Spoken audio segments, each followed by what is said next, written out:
Wow, tukwaniriza nnyo gwenna omulabi waffe ow'Amagala TV okyali ku mpewo z'Amagala TV nange Simple Steven za Simple Profile n'olwaleero tuli mu field tuzeeyo ku ground nagamba akaseera ke tulimu kakanaayo kyani ku side ey'ebyobufuzi olwaleero era tuli wano ku kitebe kya NRM wali akakiiko k'ebyokulonda ku poloti 13 naku z'omwezi ziri 17 omwezi ogw'omukaaga omwaka 2025 ng'ebibiina bingi bikyagenda mu maaso okubeera nga bisunsula abo abanaabikwatira bendera mu kalulu akajja ok'omwaka 2026 n'olwaleero bannakibiina kya NRM ekiri mu buyinza kikyali mu kaweefube oyo ow'okusunsulamu abo abagenda okubeera nga bakikwatira bendera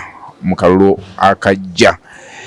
Olwaleero nno lwe batandise okunominatinga abo abatwala empapula oba abakomezaawo empapula batandise okuzirisiivinga, era tulabye abantu bangi nnyo nga bw'olaba bwe bwakeeredde waneeno nga layini mpanvu ng'okuyingira waneeno osooka kwazibwa security ebadde tayiti nnyo okwawukanako nga bulijjo, era nga bw'olaba camera person wagenda maaso n'okubeera nga akulaga ekiri ku gulawundi.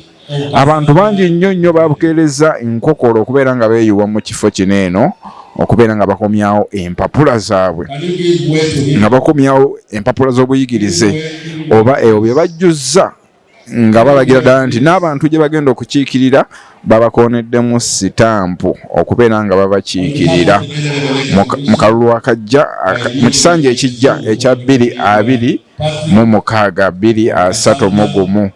Era olaba waneeno abantu bangi okunominatinga kwatandise dda ssaawa emu nga si mulala akukulembeddemu ye chairman w'akakiiko k'ebyokulonda ak'ekibiina kya NRM Dr. Tanga Odoi, omusajja oyo w'amaanyi nnyo, eddimu alikwasizza maanyi. We twogerera ng'enteekateeka zonna zaagenze dda mu maaso, naye nga nnyongera okukujjukiza nti bino byonna biteekebwamu ensimbi bannaffe aba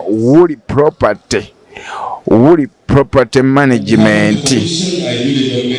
Abo nno bakafulu mu kutunda amataka n'okugula amataka. Gwe wenna ayagala okwegulira poloti ng'okwoya obupangisa nkuzigirira aba Woolly Property Management. Abo nno nga basangibwa wali e Kasubi opposite ne Light the World Kindagatinali Nursery Primary School.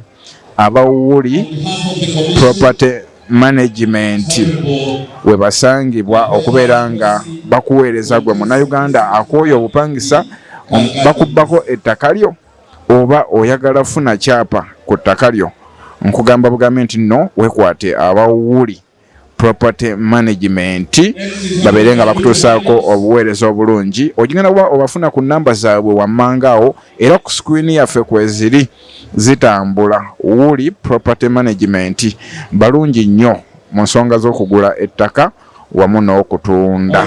Ate no tebeerabya nti basolooza n'amayumba. Bwe omupangisa oba landlord apangisa amayumba go, abapangisa bakutawaanya basobola okusololeza amayumba. Bakusololeza amayumba bo ne bakuwa cash, bo ne beebanjiza.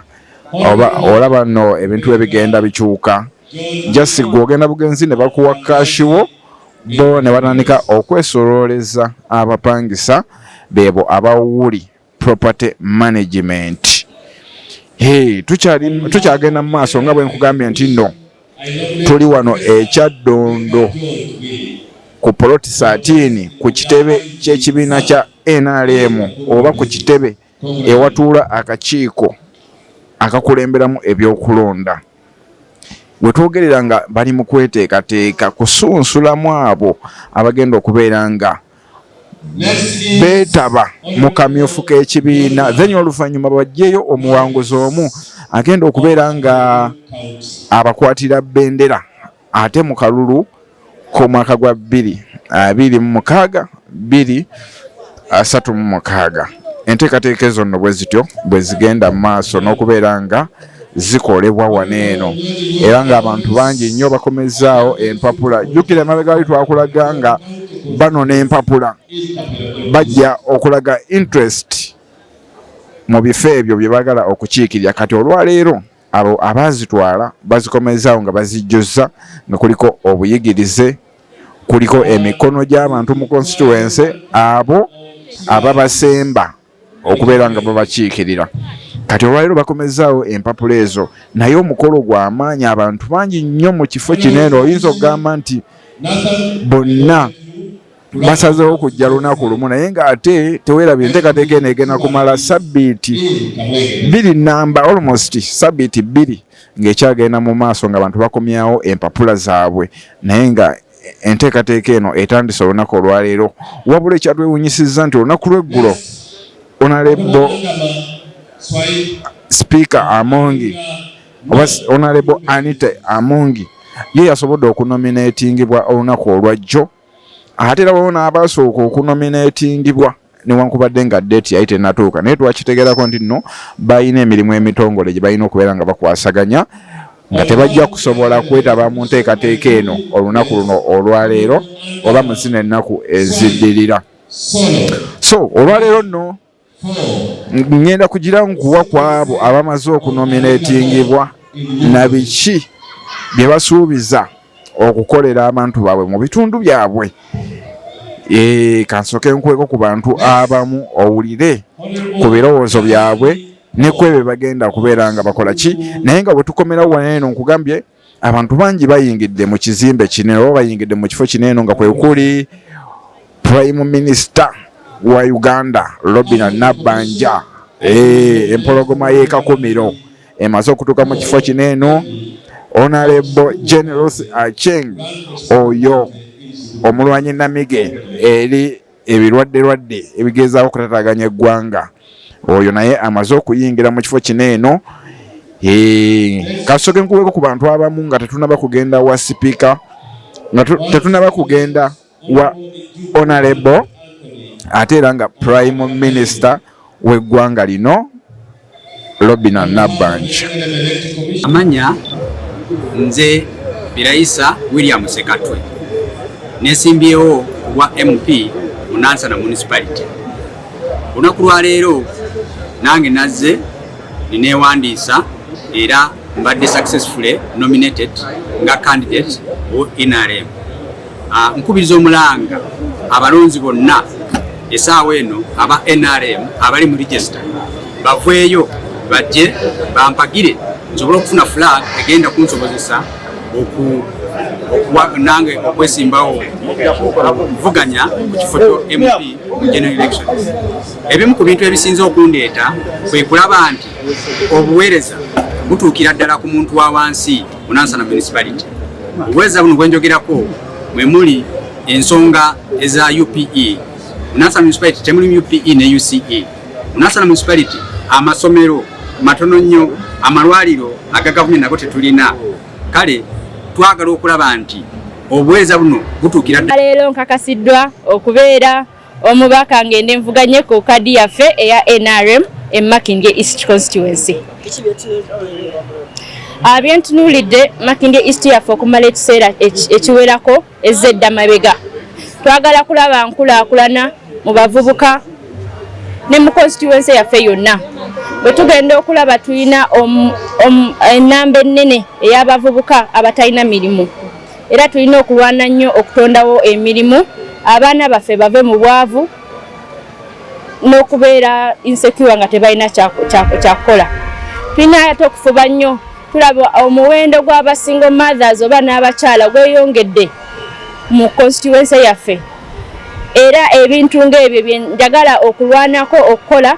Of course nja kuba ntambuza manifesto yaffe ya NRM, naye ku kimu ku ebyo byennyinza okwongeramu nga nze omubaka nga nfuuse omubaka bafule nominated batunominatinga okuboneka nti tuikirizibwa okujja okwetaba mu enkwaduko ed'okulonda abaana asobola okukiikirira ekibiina kya NRM mu bifo byaife. Hajjo Jasi mvire Iganga municipality abana iganga ntusa omulanga gye muli nti owaimwe haji ndidye nga bulido mwampe isuubi tudakola ebirungi okuboneka ntukolera abantu ate muyikiriza ate muyide bulungi Haji Ojasi yatandikawo okukola ebyo ebifulo omuntu omulungi nkoza mirimu mingi ndina Charity Foundation nsomesa abaana at all levels abana iganga muli basimu era mbawa isuubi nti nenda kufuna iroboozi ly'omwanguka nkola ebirungi bingi kyododo abyo side ebyobulamu twatandikawo side y'ebyemirimu bamama batusobola okujja mu bifo ebya skilling centers like Nakabango n'ebifo ebisigaire mu Kamuli district ndivuganyo ku kifo kino guno mulundi gwakubiri kulle twagezaaku kyalo bakubitamu aikulu n'abantu bamalirivu nti bajja tuwa obululu n'olwekyo ndikobera abantu abeebuzaayo bonna nti olwaleero luno mbaire fully nominated newandiisisa era nga ndi fuli okola campaign okutandika leero luno era akalulu twidde akawangula ababaliyo bonna abakali kutwegaita ku kimu kintu mutwegaite weewaawo ndowooza obubaka obuwulidde message ebadde mpanvu nnyo ey'abantu abo bowulidde buli omu aweera nkolokooto nti ke bamaze okunominatinga onaawulira era buli omu ayimba kimu NRM oye newankubadde nga tulowooza nti NRM yaggwamu naye ssebo abantu bakyajagala era bakyajagala okugikiikirira abakulembeze bangi bakyesowolayo okubeera nga bakiikirira abantu baabwe ku kaadi ya NRM naye nga teweerabira nti ne bannaffe abali ku ludda oluvuganya gavumenti bannakibiina kya NUP oba kya National Unity Platform ekikulemberwa Robert Kyagulanyi Ssentamu bakyagenda mu maaso n'okubeera nga banominatinga twawuliddeko nti sofa bakafuna abantu abasoba mu 40 abagala okubeera nga bakwatira ekibiina ekyo bendera kwegamba onoowulira ku luno gugenda beera muliro ku muliro okubeera nga ekibiina ekijja oba ekipya kyakafuna abantu abasoba mu 40 kyokka ekibiina ekikadde ekya NRM tekyawezezza bantu 50,000 tekyawezezza abantu 50,000 abagala okwesimbawo ku kaadi yakyo. Awo nno waliwo ekibuuza oba waliwo ekibuuzo naye nga nkugambye tukyagenda mu maaso era wetwogerera essaawa eno tulaba nga ow'ekitiibwa Prime Minister Robin Nabbanja naye amaze okunominatingibwa era akakasiddwa chairman w'akakiiko k'ebyokulonda nti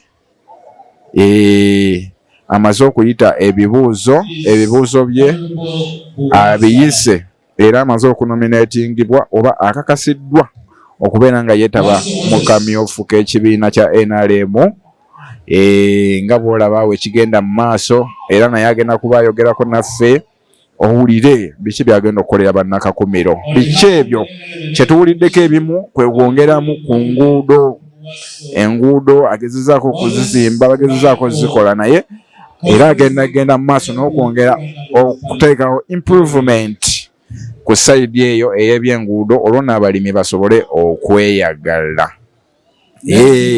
Kasooke tuveeko ewa Honorable Jenny Lusachenge tukuwe Prime Minister wamu n'abalala bangi owulire ku bubaka bwabwe n'ebitundu gye bavudde gye bagenda okukiikirira. We are touching on areas of agriculture, education, health, water and sanitation, everything, because a city is a cosmopolitan place. It brings everybody from all walks of life. But our city is also a business city. And if you visit Lira, you will see what it means to have a business city. So we are thinking about everybody's welfare without leaving. Me, as I call Mary, I promise that I'll do the best for my people in Bukedia. First of all, I need unity in Bukedia. Secondly, we need development in Bukedia. Me as a lady, I'm interested in development. And more so in uniting other people to work with me.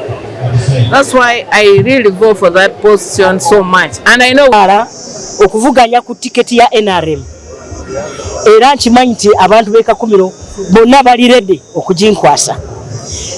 Nzize ku lunaku olusooka olw'okuba mukimanyi nti ngenda kukyaza president, era nvudde Kakumiro okujja wano kuba tuli mu nteekateeka.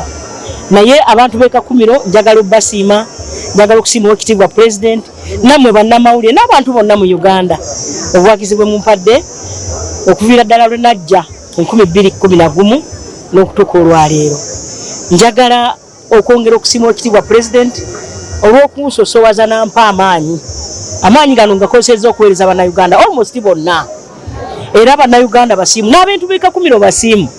Ensonga lwaki nkomyewo nate okumaliriza, tulina bingi bye tukoze naye waliwo ebikyabulamu byenjagala okwongera okutaanya. Kati ng'amalwaliro mu disitulikiti yaffe erina amagombola 24, tulwayo amagombola 5 agatalina ddwaliro erya gavumenti. Tulina amasomero ga siniya ge tuzimba naddala.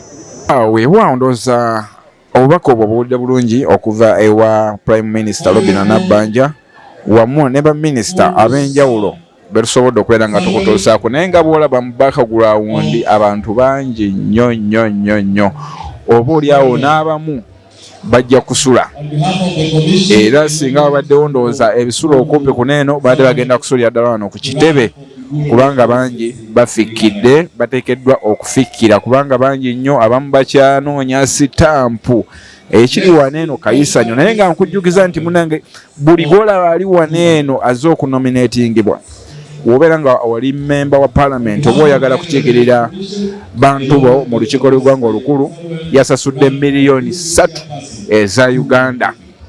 Miliyoni 3 eza Uganda ze basasudde buli muntu ayagala okubeera nga avuganya ku kifo ky'obwa parliament. Ate gwe district chairperson oba LC5 basasudde akakadde k'ensimbi kalamba.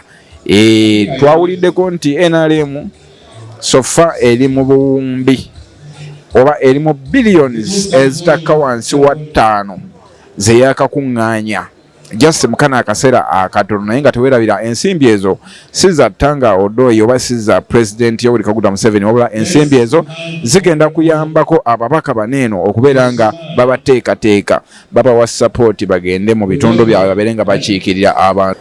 Eri abantu ba National Municipality nja kubaweereza obutabajuza. Siri muntu mpya mu by'obukulembeze, abantu ba National nanabweru sub county okutwaliramu mu mumanyi bulungi. Naligombola kifo mwawo bye nakola mu biraba, eddwaliro National LS Center muliraba, Nabweru LS Center, Wamala LS Center, office block zonna eziri Nabweru awo nze nazizimba, Tiger FM eri ku mpewo nze ngisaka mu Canada, n'olwekyo Haji Sulaiman Mulindwa. Nja kubasakira abavubuka, nja kusakira abakyala n'abantu abakulu okutwalira awamu. Nja kufubanga okulaba nti programu za gavumenti zonna zituuka ku bantu wansi. PDM, emyoga, biki byonna abantu baffe basobole okubenefitinga mu programu za gavumenti. Abavubuka mbakubiriza buli sente za gavumenti ezijja mubaako ne percentage eyammwe. 3 major service delivery gaps. One, in terms of service delivery to our people on infrastructure projects. Government over the past 3 financial years has been providing 1 billion shillings to every district and local government to ensure there is maintenance, adequate maintenance of existing district roads. Our district roads are becoming impassable, and this is because of challenges with the representation of the people and challenges with leadership. We need to ensure, my coming here is to ensure that I follow up on implementation of government programs, that our people are able to benefit from the several social initiatives that government is putting in place, including the parish development model. For example, effective next financial year, government has provided additional 500,000 shillings for both. Tunenga tuwerabira okyalina Simple Steven with a simple profile ku Magala TV, tukuweereza tukutuusaako process by process nga bwe zitambula waneeno mu nsonga za nomination oba okusunsulamu abo abeegwanyiza okubeera nga bakwatira NRM bendera. Wano tutandise nengera omwami oba omubaka agumidde ayagala okusengula muna NUP mu Kyaddondo East, oyo nno nga simulala abeera Honorable Sekamatte Magala okuva e Kyaddondo East agamba nti agenda kusiguukulula omubaka wa Kyaddondo East kubanga talina kyakoze. Ye yayina enkyukakyuka era yayina amasannyalaze, yayina obuweereza obulungi. Ye moto yeegamba nti obuweereza tebuliiko pate.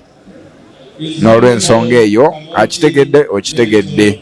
Oba NRM yazze mumwanirize abeere nga abaweereza naye nga naye mweteefuteefu okubeera nga akulembera banna Kyaddondo East omwami oyo Honorable Sekamatte Magala. Tugenda batuwulira obubaka bwe naye maaso awo nga wera oba oli awo banna Kyaddondo munamusaamu obwesigwe. Naye amaze okubeera nga anominatingibwa akakiiko k'ebyokulonda ak'ekibiina kya NRM n'abalala bangi nnyo bagenze mu maaso n'okuwera naye nga olwakadde tugenda sooka tukutuuseeko abo obuweereza obwo obutono naye nga tukyali mu kifo kino n'okubeera nga tukuweereza nga tukutuusaako empeereza zonna nga bwe zigenda mu maaso mu kifo kino eno. Nsigadde nze Simple Steven with a simple profile. Mubeere bulungi mweraba. Kunoonya kalulu mbala gwaffe tuzze kukola bukozi nga bulijjo.